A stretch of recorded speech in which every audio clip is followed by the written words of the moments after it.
The Sky Zone shooting reigniting safety concerns. A closer look at data showing where crimes are happening in Baltimore County and what's being done to stop them.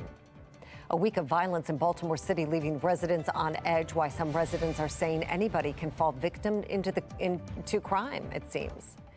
And Fox 45 is on standby as we wait for an update on the Rachel Morin case tonight. The latest on the investigation as Harford County officials promise to share potential suspect information.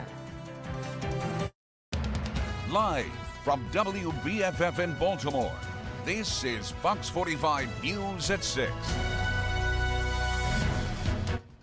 Baltimore County seeing a troubling number of homicides and shootings this year. The most recent incident, a deadly shooting in a Timonium trampoline park this past weekend. Good evening, everybody. I'm Mary Bubala. Thank you so much for staying with us. Fox 45's Alexa Ashwell has a look at some newly obtained data showing what areas seem to be experiencing the most violence. Data obtained by Fox 45 News shows the areas where Baltimore County selected to launch its ShotSpotter pilot program are in fact seeing a higher number of homicides or shootings. Across Baltimore County, there have been at least 17 homicides so far this year. The most recent, and arguably the most shocking to many, happened just this past weekend inside the Timonium Sky Zone. According to police, 30-year-old Quentin Walker shot and killed his ex-wife's boyfriend while inside the kids' trampoline park. I didn't know what was going to happen. I didn't know if he was reloading. I just know he emptied everything, and I wasn't sticking around. Here, Baltimore County Police providing a breakdown of the homicide data by precinct.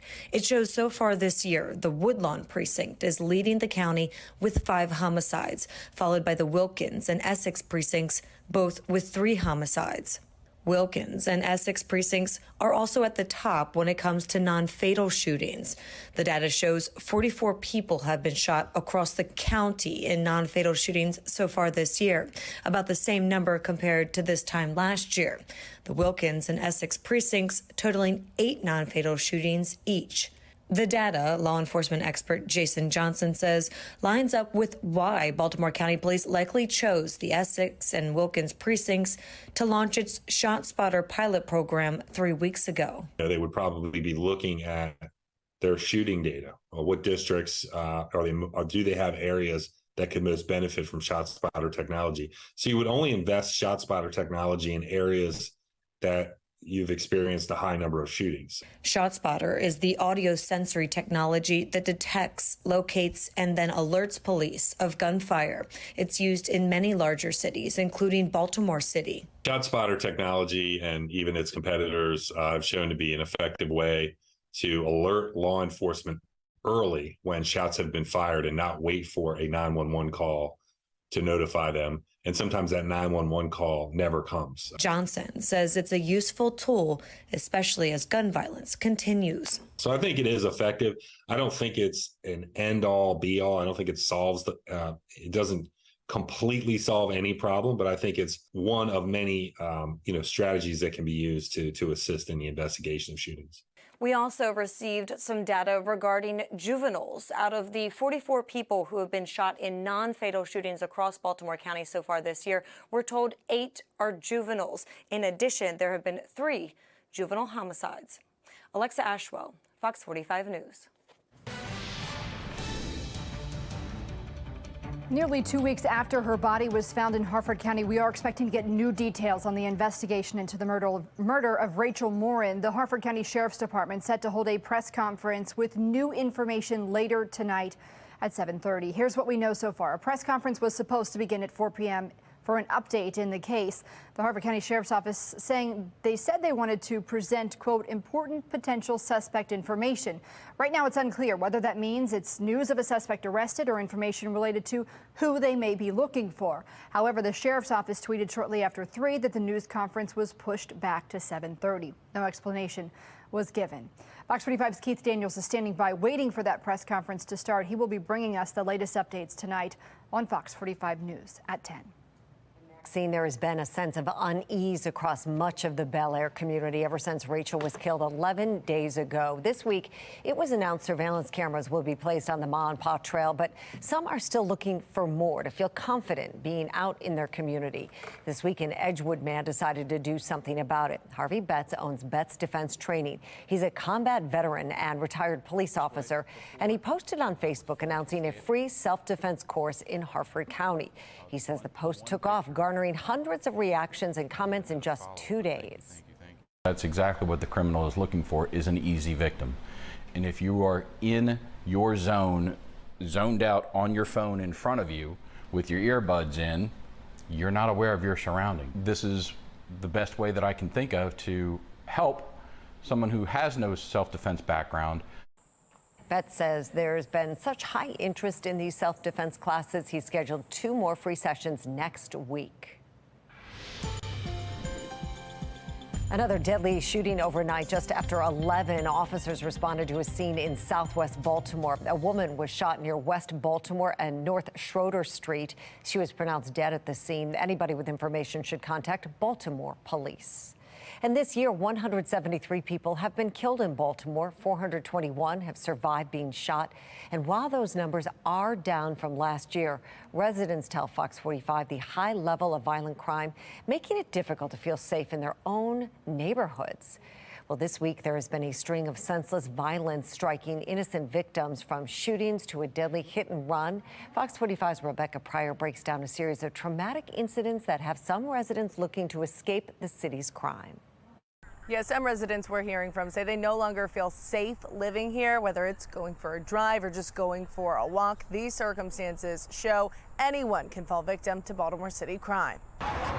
At Carroll Park in southwest Baltimore, a casual stroll in broad daylight, disrupted by a stray bullet. A BPD press release revealing in the middle of the afternoon on Monday, a 23-year-old man was walking his dog inside Carroll Park when he heard gunfire and realized he was shot. The victim hit in the hand and expected to recover, a close call that could have ended much worse. Very crazy. The incident, a troubling one for Brittany and her dog Domino, who walk the park daily. They were just walking their dog, minding their business, and then wound up shot. I'm actually very shocked about that.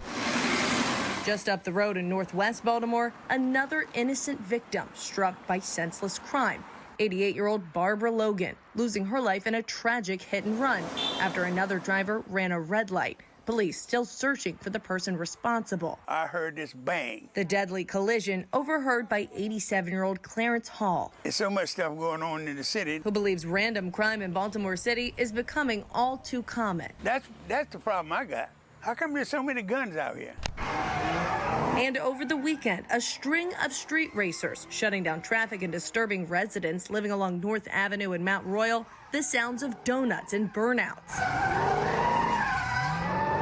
blaring for at least an hour around 2 in the morning. At some point, just kind of like, stop.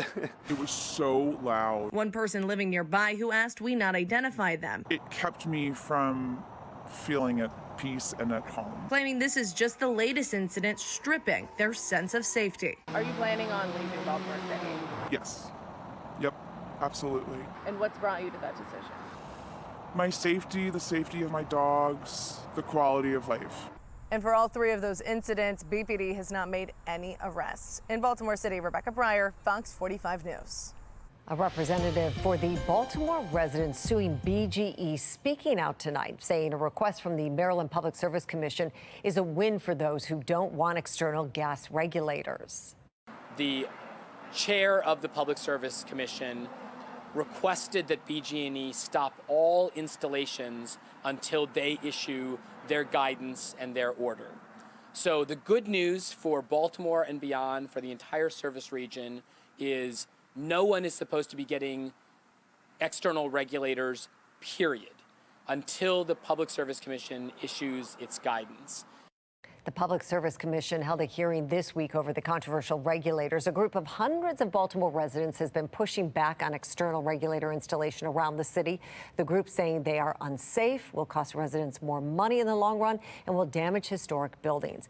BGE denies those claims and says they are actually more safe than the current regulators. A temporary restraining order blocking installations will expire in September. Well, Baltimore police investigating after a man walked into the hospital following a shooting in southwest Baltimore. At around 10 this morning, officers responded to reports of a walk-in shooting victim. Once there, officers found a 27-year-old man with several gunshot wounds. He is expected to be okay.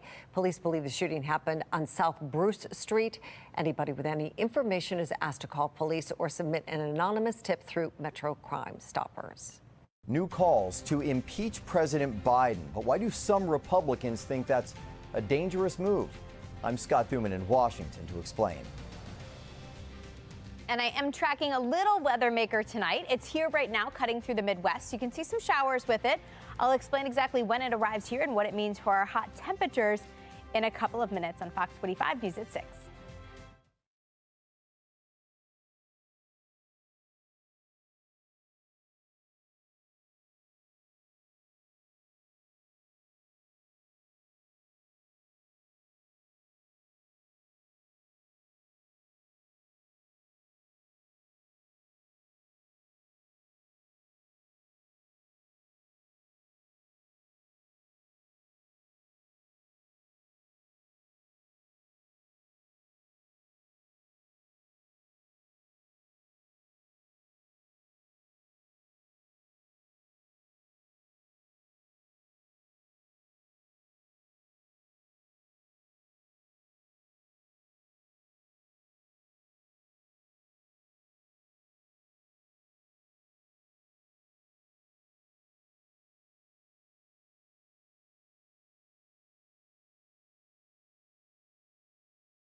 Only 3 presidents in U.S. history have ever been impeached. Now conservatives want President Biden to become the 4th.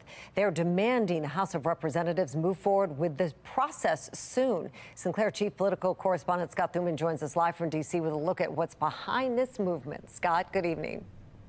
Yeah, good evening, Mary. You mentioned the 3. We're talking about Andrew Johnson all the way back in the 1800s, and then Bill Clinton in the 90s, and then, of course, former President Trump twice. But none of them were convicted and removed from office. Republicans, maybe a bit of a pipe dream over in the House, but they want to change all that.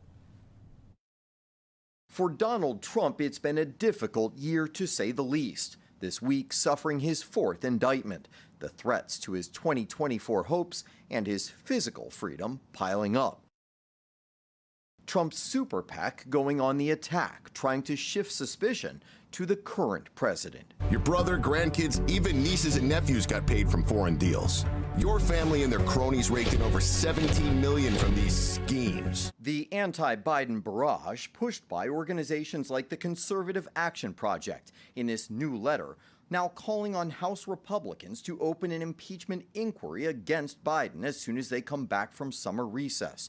The conservative campaigns having an impact. 65% of voters in a recent poll said they believe the Justice Department steered the investigation of Hunter Biden to protect him and the president, including 51% of Democrats. Where's the truth? You've got to get to the bottom of the truth. And the only way Congress can do that is go to impeachment inquiry that gives Republicans and Democrats the ability to get all the information. Calls for impeachment are becoming common in Washington and perhaps retaliatory for Trump's two impeachments, with Republicans threatening to do the same to the head of the FBI, Homeland Security, and Attorney General, and of course, President Biden, who for years has proclaimed his innocence. I've never discussed my business or their business, my sons or daughters, and I've never discussed them. If there is proof the president broke the law, the House Republican committee investigating has yet to find it. And not all Republicans support impeachment. Minority Leader Mitch McConnell, among others, hesitant. Impeachment ought to be rare, he warned. This is not good for the country. Worried it could distract from their larger agendas and strategies to try and win in 2024. And to be clear, there's no indication that it will move forward at this point. Speaker McCarthy would have to green light it. And to date, he has only indicated that he is open to the idea. Mary? And Scott, you mentioned Congress is out of session for August. Does it mean we're going to see this calm down a bit in the meantime? Yeah, not necessarily, Mary. In fact, just today, reporting indicated that James Comer, the head of the House Oversight Committee, a Republican, has requested all the correspondence from when Joe Biden was vice president, so previous term in the White House under President Obama. He wants that correspondence regarding overseas deals that may connect him to his son's business deals, to Hunter's business deals. We'll wait and see, but he wants to make sure those are unredacted and has requested them. So yes, it is August, but no, things are not quiet here. And Comer treating it as a working vacation. All right, Scott Thuman live in D.C. for us tonight. Thank you. Thank you. Well, a Texas woman has been charged with threatening to kill the judge overseeing Donald Trump's federal election interference case in Washington, D.C. She is accused of calling the chambers of Judge Tanya Chutkan, leaving a voicemail message allegedly threatening to kill anyone who came after Trump. The woman also allegedly made threats to kill a Texas congresswoman, all Democrats, and the entire LGBTQ plus community. Officials say she has admitted to making the call, but told federal agents she had no plans to travel to D.C. or Houston to carry out anything she said. It has been almost a month since Army Private Travis King sprinted across the border into North Korea. Earlier this week, North Korea's state-run media announced he is in the government's custody. They claim that the 23-year-old wants to seek refuge there due to, quote, ill feelings he had against mistreatment and racial discrimination in the U.S. Army. Today, a spokesperson for the King family said those claims don't add up. She was receiving texts from her son about coming home days before this crossing happened. So as far as she knows as a mother, her son notified her that he'd be coming home and then didn't show up. Mom's still appealing to the North Korean authorities to treat Travis humanely. Well, U.S. Defense Department officials say they have no way of verifying North Korea's claims about King, but that their main focus is trying to bring him back home safely. And now it's time for your Fox Triple Cast. As you can see, radar looks empty, but there are some showers at the very edge of it. That's our next weather maker pushing through. Blue skies in the meantime before that gets here, but we are tracking a chance for some showers, at least briefly overnight. It's not a big chance, but this front will help us out with our heat and our humidity. So here it comes, sliding in from the north and west, pushing through overnight while most of us are actually sleeping. So a stray shower storm chance at that point. By tomorrow morning, we're just left behind with some clouds, and then we see some rapid clearing. So we're going to be tracking the sunshine again by tomorrow afternoon. Plus, winds are going to be picking up, making it a little breezy, but also much more comfortable. So not as hot as it was today. Storm Prediction Center includes us in this marginal risk. It's low. It's just Baltimore to the north and east. I really don't think we see much in terms of storms, but any storm that develops could produce some gusty winds for us. Most of the storms should stay north of here. Our weekend forecast looks awesome. So behind that, breezy on Friday with highs in the mid-80s again on Saturday with nothing but sunshine. Perfect pool conditions will continue into Sunday. Sunday a little hotter with highs close to 90 at that point. Maybe your weekend plans take you to the beach. Looks great there too. Not tracking any showers or any storms. Temperatures are ideal for some beach time. Upper 80s tomorrow, low 80s both Saturday and Sunday with the ocean temperatures, the water temperatures now hanging out in the low 70s. Temperatures closer to home will be in the mid-80s for at least a couple of days, but after that we are heating back up. So by the end of the weekend, a little toasty with highs close to 90.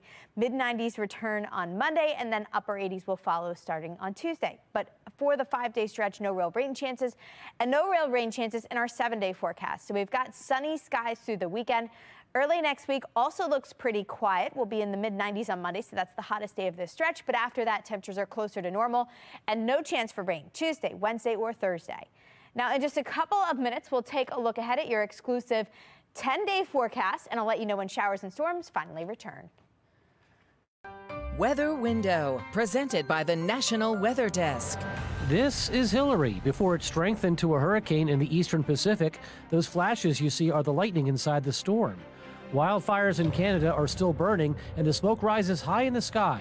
How high? Check out this flammaginitis cloud, better known as pyrocumulus, rising above Alberta. And rising above Lake Tahoe this week were clouds and a rainbow that all appeared pink. For more content like this, follow the National Weather Desk on Instagram.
In tonight's Assignment America, Maryland Task Force 1 has been activated to head to the deadly wildfires in Maui. Joy Wang from our Sinclair sister station in D.C. caught up with the group before they left from BWI. Maryland Task Force 1, they flew out of BWI late last night. They're expected to get there at 2 o'clock this afternoon, our time. Now, this is a group of highly trained individuals, but the battalion chief tells me they won't really know what to expect until they get on the ground. Here's what they do know, though. There is no infrastructure, no running water, no electricity, and that's why they're bringing all of their equipment with them, plus a variety of specialties on top of the first responders that are heading out there. We're talking about structural engineers, medical staff, hazardous materials personnel, ready to address any concerns they find on this mission. Now, there's about 70 people, a majority from the Montgomery County Fire and Rescue.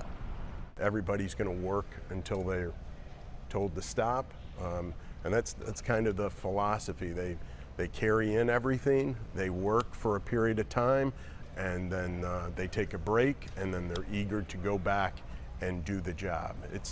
It's a very unique setup that we come with all of our equipment and all of our personnel, and we're able to operate for long periods of time in a general area, geographic area that has no support.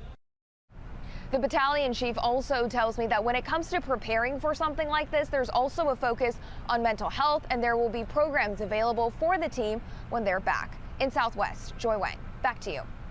For more information on how you can help, where to donate, the latest on the fire's destruction, head to foxbaltimore.com. And here's a look at that full 10-day forecast. Pretty quiet, actually. Yes, we have a brief rain chance tonight, but after that, we're in really good shape. Both tomorrow and Saturday will be breezy and comfortable with highs in the mid-80s.